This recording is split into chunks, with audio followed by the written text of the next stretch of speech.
if you are feeling stuck or frustrated or like something's holding you back in some aspect of your life, this is probably why.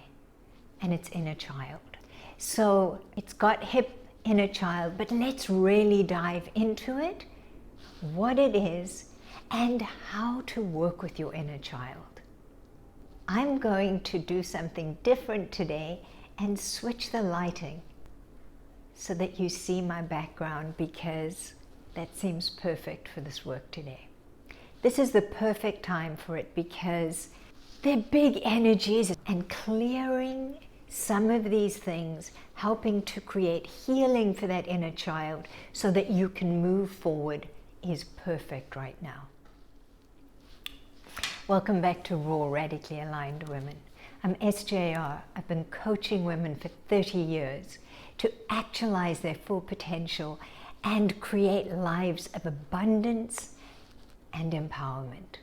You living your best life is my passion.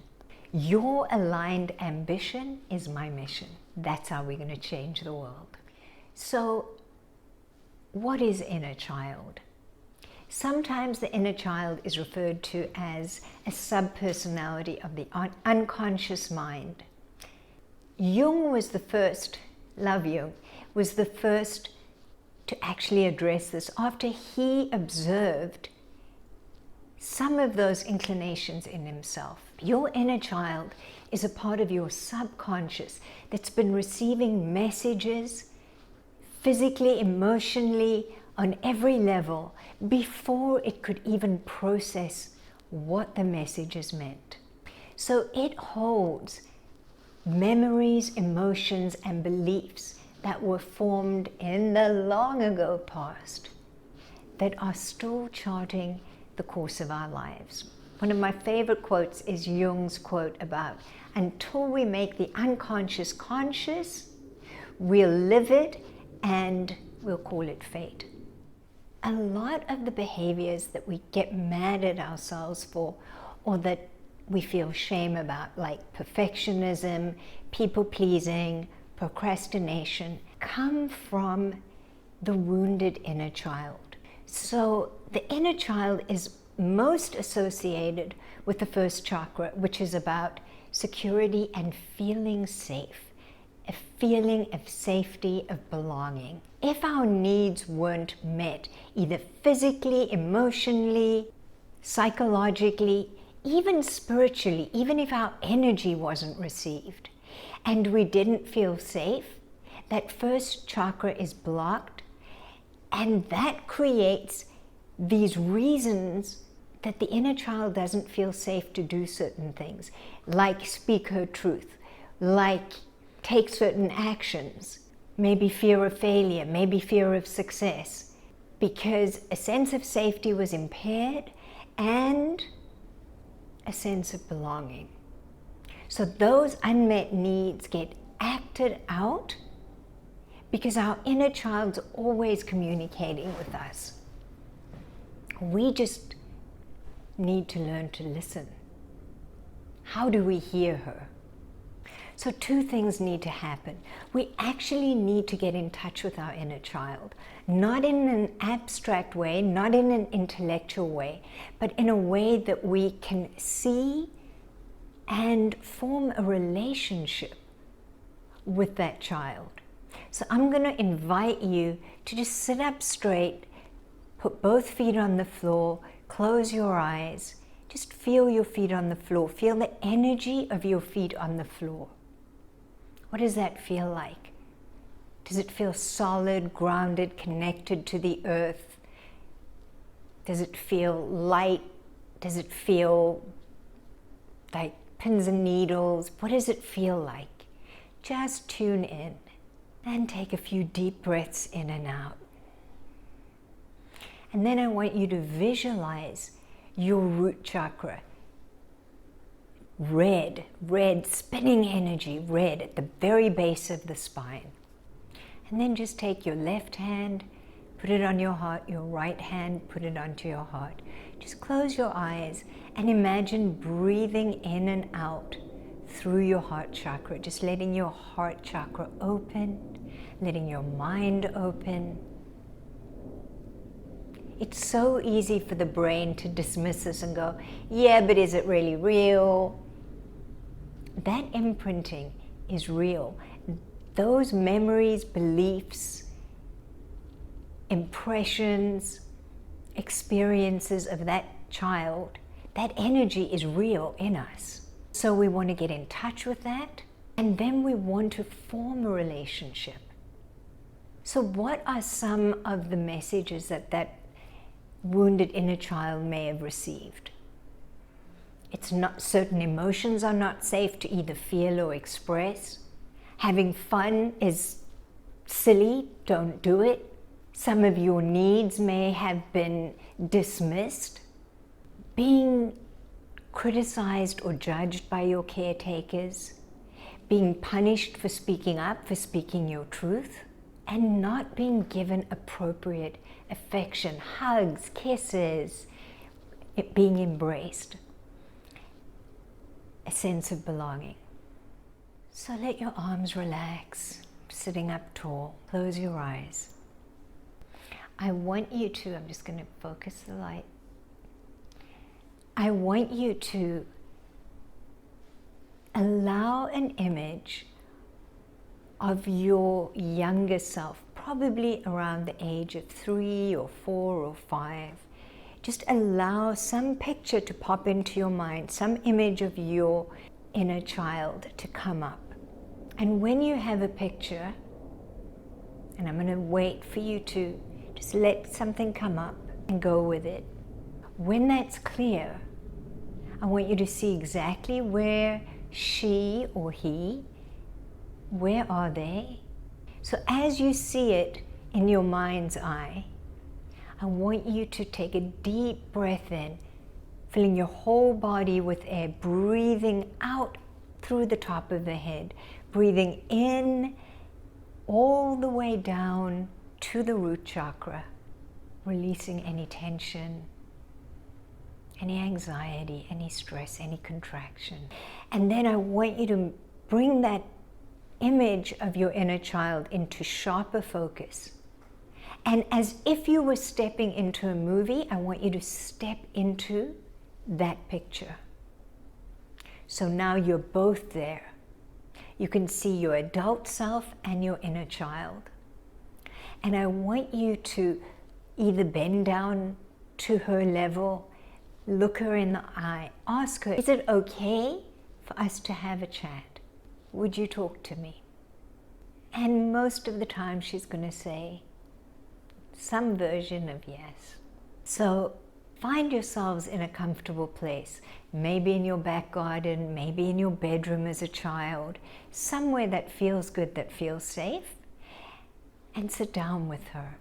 And I want you to start a conversation. Ask her. Now, this is the most important part of this, and there's no way around this, even though it feels silly and uncomfortable. You're going to ask her out loud, what name do you like to be called?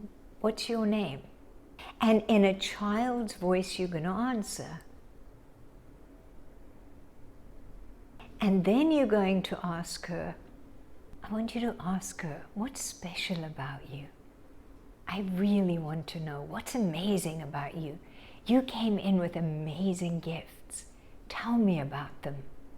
I'm going to be really raw with you and bring you into my process, because as I've been doing this, I've been getting a stomach ache. And when I was a child, one of the places that I would quote unquote somatize, where my emotion would go, would be I would get stomach aches. No coincidence that they say I can't stomach it, right? So I'm going to ask my inner child, I'm going to let you witness this conversation. Okay? So I'm going to sit back. Little Suze, can you tell me what's going on?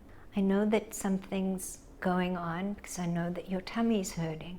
Would it be okay with you to share that with me, even though the camera's on?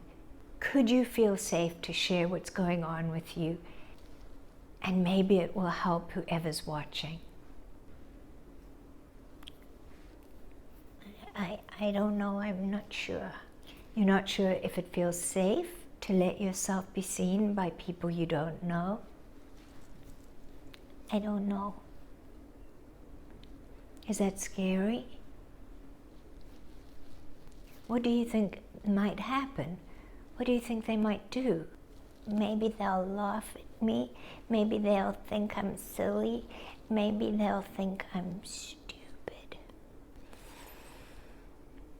You know what, darling? It's possible that one or two might think that. And what if some of them are amazed and you really help them so that they can interact with their own little inner child? Would you like that, to see if you could help them? Yeah. I think that's awesome. I love your heart. You have such a beautiful heart. Yeah, I have a heart this big. That's true. So can you tell me what's going on? How come you've got a stomach ache? Mom, it was a hard week. It was the week my mom died and my dad died, and it was my birthday.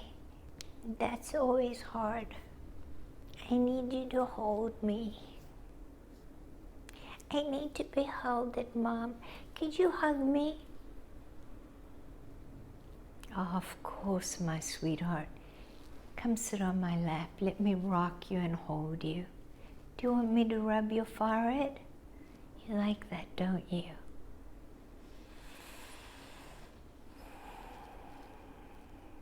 Would it be okay with you to open your eyes now?